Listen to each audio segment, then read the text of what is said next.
Assalamualaikum warahmatullahi wabarakatuh. Salam sejahtera untuk kita semua, kepada seluruh teman-teman gemar berbagi. Terima kasih telah kembali mampir ke channel. Dan di kesempatan kali ini kita akan kembali mengulas tentang konsep dasar metode penelitian. Pada part 1 kemarin telah kita bahas tentang pengertian sekaligus 4 kata kunci. 4 kata kunci yang dimaksud adalah yang pertama cara ilmiah dengan ciri keilmiahannya, yang pertama adalah rasional, yang kedua empiris, dan yang ketiga adalah sistematis. Di samping itu telah dibahas juga tentang data yang dengan kriteria validitas, reliabilitas, dan objektif telah dibahas pada part sebelumnya, dan spesial untuk kali ini akan dibahas yaitu tentang tujuan dan kegunaan daripada suatu penelitian. Olehnya itu diharapkan kepada teman-teman agar dapat menyimak video ini sampai habis, jangan di skip-skip agar bisa membuat teman-teman semua paham, sehingga dari pemahaman itu dapat membuat teman-teman melangkah lebih jauh untuk memahami tentang metode penelitian. Penelitian pasti memiliki tujuan tertentu. Tujuan penelitian misalkan ditinjau dari segi proses, adanya data yang kemudian harus dikumpulkan dari aktivitas penelitian untuk nanti diinterpretasikan atau dipresentasikan. Nah, secara umum tujuan daripada penelitian itu terdiri dari 5 hal. Yang pertama adalah tujuan penelitian untuk menggambarkan, yang kedua adalah tujuan penelitian untuk membuktikan, yang ketiga tujuan penelitian untuk mengembangkan, yang keempat tujuan penelitian untuk menemukan, dan yang kelima adalah tujuan penelitian untuk menciptakan. Pada masing-masing tujuan penelitian tersebut memiliki level yang berbeda-beda. Tujuan penelitian sampai dengan menciptakan sesuatu dikatakan sebagai penelitian yang memiliki level paling tertinggi. Nah, berkaitan dengan hal tersebut akan kita bahas satu persatu, mulai dari tujuan penelitian untuk menggambarkan sampai dengan tujuan penelitian untuk menciptakan. Yang pertama adalah penelitian yang bertujuan untuk menggambarkan atau mendeskripsikan. Jadi apa sih penelitian yang bertujuan untuk menggambarkan atau untuk mendeskripsikan? Penelitian yang bertujuan untuk menggambarkan atau mendeskripsikan itu artinya bahwa peneliti akan memberikan gambaran atau mendeskripsikan apa yang terjadi atau seperti apa objek yang diteliti. Sebagai sebuah contoh, misalkan teman-teman ingin meneliti tentang kondisi guru di suatu kabupaten tertentu. Contoh lain misalkan, teman-teman ingin meneliti tentang bagaimana cara siswa belajar di era pandemi. Berarti nanti teman-teman bakal mengumpulkan data, dan data itu akan dilaporkan agar diketahui seperti apa sih kondisi siswa belajar di era pandemi. Seperti itu teman-teman. Nah, atau misalkan teman-teman tadi ingin meneliti tentang profil guru di suatu kabupaten tertentu. Berarti data yang dikumpulkan oleh teman-teman itu digunakan untuk bagaimana teman-teman dapat memberikan gambaran atau memberikan deskripsi tentang profil guru di kabupaten tertentu tersebut. Begitu teman-teman. Nah, yang kedua adalah penelitian yang bertujuan untuk membuktikan.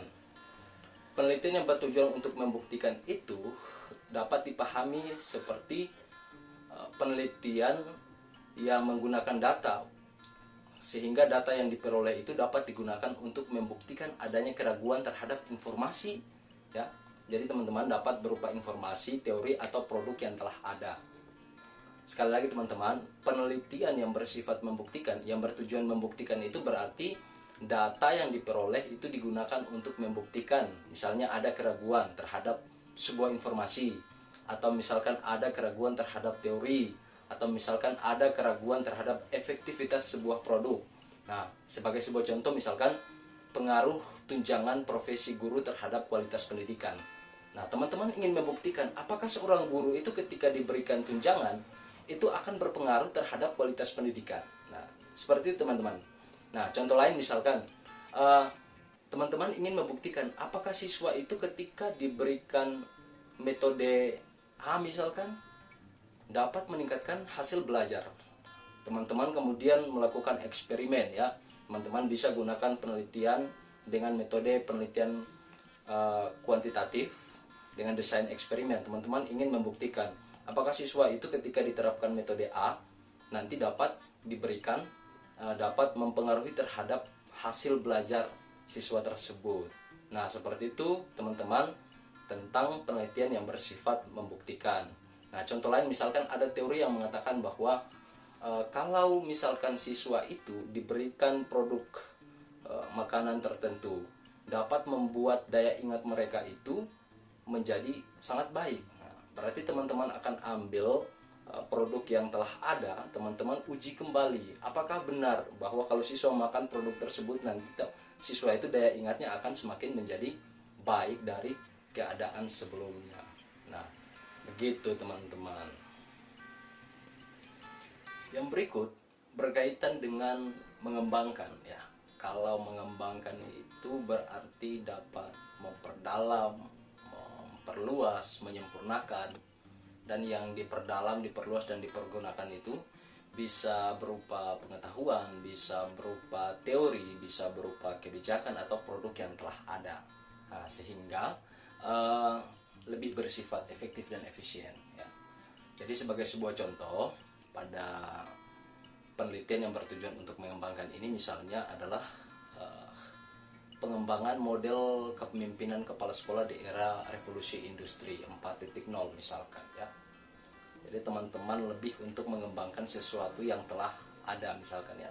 Jadi sebelumnya itu pada tahapannya sebelumnya itu sudah ada suatu model kepemimpinan ya. Tinggal bagaimana teman-teman bisa untuk lebih mengembangkan disesuaikan dengan perkembangan zaman ya. Jadi sebagai sebuah contoh tadi misalkan itu pengembangan model kepemimpinan kepala sekolah di era revolusi industri 4.0 atau 4.0.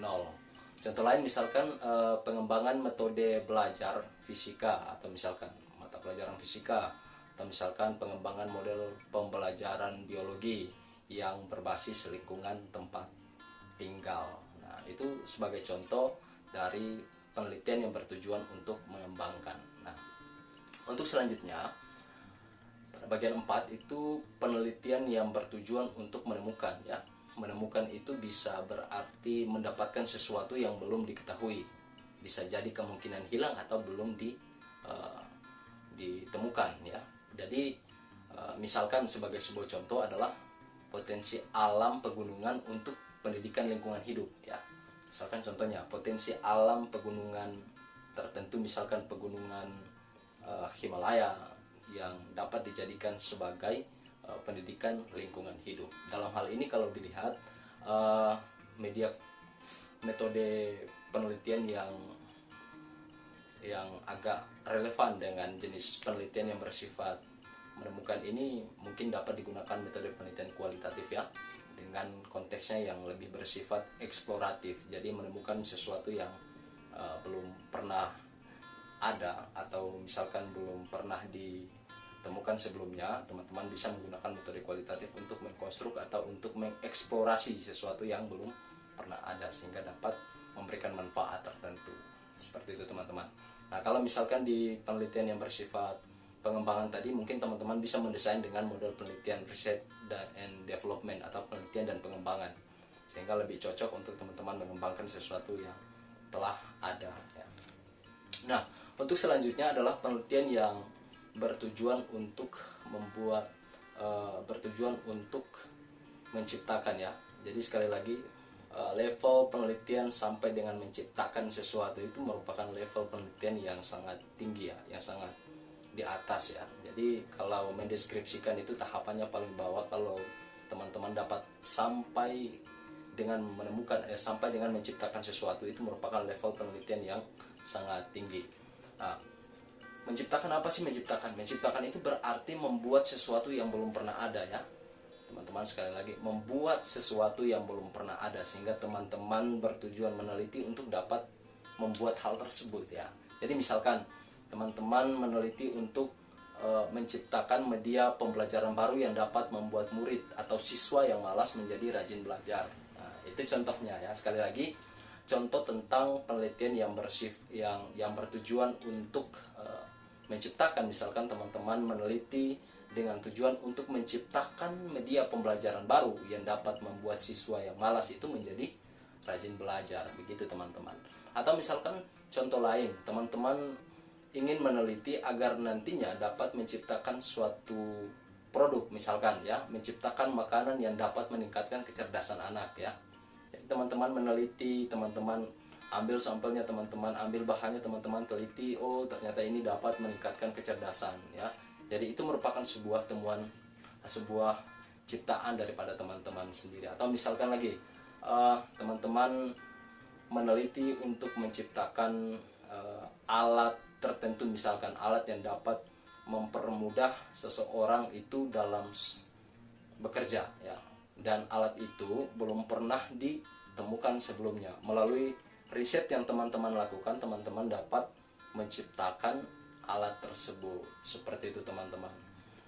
Jadi sekali lagi ingat ya teman-teman, dalam penelitian itu terdapat 5 tujuan ya, yang harus teman-teman pahami sehingga teman-teman dapat menentukan.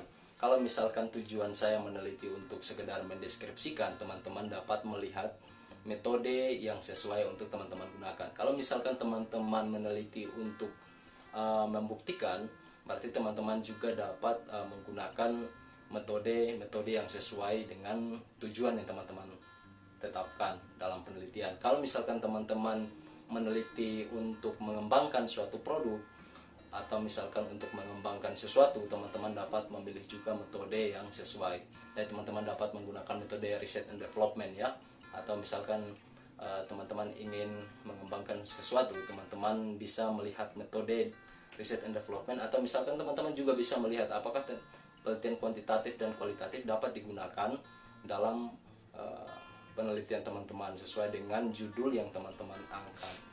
Sekarang kata kunci yang keempat. Apa sih kata kunci yang keempat? Ya, kata kunci yang keempat adalah berkaitan dengan kegunaan daripada penelitian ya teman-teman.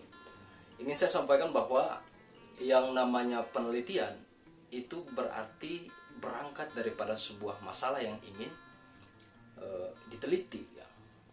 Jadi berdasarkan apa yang diteliti itu kemudian dapat digunakan atau memiliki kegunaan tertentu. Apa sih kegunaan itu? Nah, kegunaan daripada suatu penelitian itu paling tidak ada 4 hal yang kemudian harus kita pahami. Yang pertama adalah kegunaan penelitian untuk memahami masalah. Yang kedua adalah kegunaan penelitian untuk memecahkan masalah. Yang ketiga adalah kegunaan penelitian untuk mengantisipasi masalah. Dan yang keempat adalah kegunaan penelitian untuk membuat suatu kemajuan. Begitu teman-teman. Nah sekarang contohnya satu persatu ya. Penelitian untuk memahami masalah. Nah sekarang kita punya masalah. Ambil contoh kita punya masalah. Kenapa ya? Udah hampir seabad kita merdeka, tapi kita itu belum punya kemampuan untuk membuat pesawat sendiri, sehingga pesawatnya harus kita beli lagi dari negara-negara tetangga, dari negara-negara Eropa gitu. Nah itu masalahnya. Jadi peneliti kemudian ingin menjawab masalah itu. Apa sih akar penyebabnya, sehingga kita udah lama merdeka tapi belum juga mampu memiliki kemampuan untuk membuat pesawat tersebut. Nah itu adalah jenis penelitian dengan kegunaan untuk memahami masalah gitu. Nah sekarang kegunaan penelitian untuk memecahkan masalah gitu. Ambil contoh sederhana gini. Ada sekarang banyak pasien di rumah sakit ya. Sekarang banyak pasien di rumah sakit yang telah diketahui ternyata penyebabnya adalah virus corona gitu. Coronavirus atau COVID-19 atau COVID-19 itu. Banyak pasien di sana telah diketahui, oh masalahnya yang menyebabkan banyak pasien sekarang itu berada di rumah sakit, banyak masyarakat itu diisolasi, ternyata penyebabnya adalah virus corona gitu teman-teman. Nah, apa sih yang dapat dilakukan untuk memecahkan masalah tersebut? Nah, peneliti kemudian melakukan riset untuk menemukan serum atau menemukan cara gimana supaya virus corona itu nggak lagi menyebar ke kelompok masyarakat, nggak lagi menyerang tubuh masyarakat, nggak lagi menyerang tubuh seseorang gitu. Sehingga dibuatkan sebuah antibodi atau serum antibodi yang dapat mempertahankan atau dapat meningkatkan kekebalan tubuh sehingga tidak terserang oleh coronavirus atau COVID-19 tersebut. Nah, berarti masalahnya dipecahkan melalui penelitian untuk menemukan yang dapat menyebabkan agar virus tersebut tidak mudah untuk menyerang tubuh manusia. Nah, sekarang penelitian dengan kegunaan untuk mengantisipasi masalah. Nah, masih tentang COVID-19 ya. Jadi sekalipun telah ditemukan serum, tapi semakin hari toh ternyata masih banyak ya yang dapat yang terserang atau terjangkit COVID-19 tersebut ya. Mungkin ada antisipasi yang kemudian harus dilakukan sehingga dapat menurunkan angka atau dapat menghilangkan tentang persebaran coronavirus itu ya. Mungkin bisa ditemukan ternyata masalahnya itu karena masyarakat harus membatasi diri atau pembatasan sosial berskala besar misalkan ya. Nah, dengan cara teman-teman harus berada di rumah, nggak boleh berada dalam kerumunan, atau misalkan berjalan harus memakai masker. Itu bentuk daripada contoh-contoh penelitian untuk mengantisipasi masalah. Jadi masalahnya diantisipasi sehingga yang sebelumnya itu tidak terjadi kembali, teman-teman. Seperti itu adalah jenis kegunaan penelitian untuk mengantisipasi masalah. Atau misalkan contoh lain, teman-teman, kita udah mengetahui bahwa sering terjadi banjir di suatu tempat ya. Penyebabnya adalah karena hutan telah gundul, sering terjadi penebangan liar dan lain sebagainya. Apa antisipasi masalahnya? Membuat kebijakan yang dapat membuat masyarakat yang suka atau seseorang yang suka menebang hutan itu menjadi gundul dan lain sebagainya, dibuat kebijakan agar dapat memberikan efek jera. Atau misalkan dengan mengantisipasi masalahnya, kita dapat melakukan gerakan menanam 1000 pohon dan lain sebagainya. Itu adalah contoh-contoh penelitian untuk mengantisipasi dengan kegunaan untuk mengantisipasi masalah agar kasus-kasus seperti banjir, agar kasus-kasus seperti banyak pasien yang dirawat di rumah sakit karena virus corona itu dapat diatasi dengan penelitian. Nah, untuk selanjutnya adalah penelitian untuk membuat suatu kemajuan. Nah, apa sih kaitannya? Apa sih maksudnya penelitian untuk membuat suatu kemajuan? Bukan tentang tujuannya, tapi tentang kegunaan. Ya, jadi riset itu dilakukan, hasilnya itu dapat membuat suatu kemajuan. Contohnya, dalam sebuah perusahaan, suatu alat produksi itu dalam 1 jam hanya mampu memproduksi, taruhlah misalkan produk makanan ya.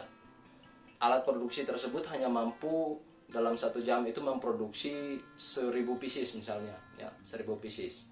Nah, melalui riset peneliti coba ingin menemukan alat-alat produksi baru yang mungkin ketika ditemukan alat tersebut dapat membuat suatu kemajuan, dalam artian bahwa yang semula itu dalam 1 jam cuma mampu memproduksi 1000 pieces, dalam 1 jam itu dengan temuan alat baru tersebut dapat memproduksi 2000 bahkan 3000 alat pieces. Nah, ini yang dimaksud dengan tujuan penelitian untuk membuat suatu kemajuan, teman-teman. Jadi ingat sampai pada tahapan ini yang penting untuk dipahami, teman-teman, jangan sampai lupa bahwa untuk memahami konsep dasar metode penelitian itu teman-teman harus melihat tentang 4 kata kunci ini ya, teman-teman. Yang pertama itu berkaitan dengan cara ilmiah, ada cara ilmiah yang kemudian harus ditempuh oleh seorang peneliti. Yang kedua berkaitan dengan data yang harus memenuhi kriteria reliabilitas, validitas, dan objektivitas. Kemudian dilanjutkan dengan suatu penelitian itu memiliki tujuan, dan yang keempat itu penelitian memiliki kegunaan. Dan ingat selalu, teman-teman, yang namanya penelitian itu pasti berangkat daripada sebuah masalah yang ingin dipahami, yang ingin dipecahkan, dan yang ingin diantisipasi, atau yang ingin digunakan untuk membuat suatu kemajuan, teman-teman. Itu 4 kata kunci yang harus teman-teman ingat dalam memahami konsep dasar metode penelitian, teman-teman. Nah, sehingga teman-teman jangan dulu memikirkan tentang judul ya. Bagi teman-teman ini sebuah saran ya, sebagai sebuah tips. Teman-teman ketika menyelesaikan tugas akhir studi, teman-teman jangan dulu pikir tentang apa sih judul yang saya angkat. Teman-teman cari dulu masalah ya. Cari dulu masalah ingin dicatat di sini ya, bukan cari masalah dalam artian yang negatif ya. Tapi teman-teman temukan dulu masalah apa yang ingin teman-teman teliti, baru teman-teman bisa mengkonstruksi judul untuk selanjutnya teman-teman dapat berkonsultasi dengan dosen pembimbing kalau misalkan mahasiswa. Nah, seperti itu, teman-teman. Mungkin sekian perjumpaan kita pada sesi part 1 dan part 2 tentang konsep dasar metode penelitian. Semoga bermanfaat buat teman-teman sekalian. Saya Rifai Kasman, yakin bisa sampai. Wassalamualaikum warahmatullahi wabarakatuh. Semangat.